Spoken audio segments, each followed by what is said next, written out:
তো নিয়ে বসে গেছি ডি বাপির বিরিয়ানি। দাদা কিন্তু প্যাকিং করে দিয়েছেন, বাড়িতে এসে রাতেবেলা খাবো, আমি ওখানে খেতে পারিনি, তাই দাদা প্যাকিং করে দিয়েছেন।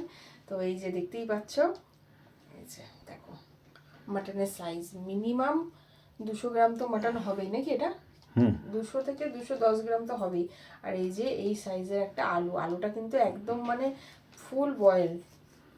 এই দেখো হাত দিয়ে ভাঙা যাচ্ছে। এবার একটু খেয়ে দেখো, আমার আর তর্স হয়েছে না। আর সাথে দিয়েছে কিন্তু স্যালাড, তো একটু খেয়ে দেখা। তার সাথে কিন্তু বিরিয়ানির কোয়ালিটিটা একবার দেখাতে বলবো। এখানে কিন্তু কেশর দিয়েছে বিরিয়ানিতে, যা যা মানে ডিবাপির বিরিয়ানি মানে রেস্টুরেন্টে যেই পরিমাণ জিনিস দিয়ে বানানো হয়, এখানেও কিন্তু সেম জিনিস দিয়ে বানানো হয়েছে। আর মাটন কিন্তু খুব তুলতুল করছে, এই দেখো একদম ফুল বয়েল মাটন।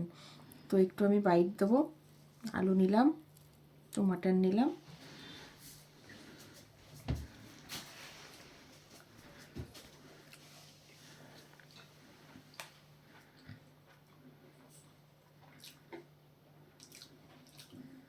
অসাধারণ, দুর্দান্ত হয়েছে,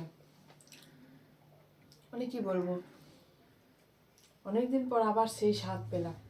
বর্ধমানে তো নেই, সেই গিয়ে খেয়ে এসেছিলাম। আর এই ভীষণ সুন্দর।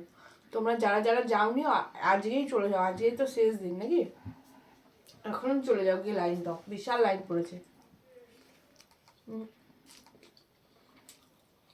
আমি খাওয়াটা ফিনিশ করিনি, তোমরা যারা যারা এখনো ডিবাপের বিরিয়ানি খাওনি, বর্ধমানে এখনো আছে, গিয়ে খেয়ে নাও। আর না হলে মধ্যমগ্রাম বা ব্যারাকপুর যেখানে খুশি গিয়ে খেতে হবে।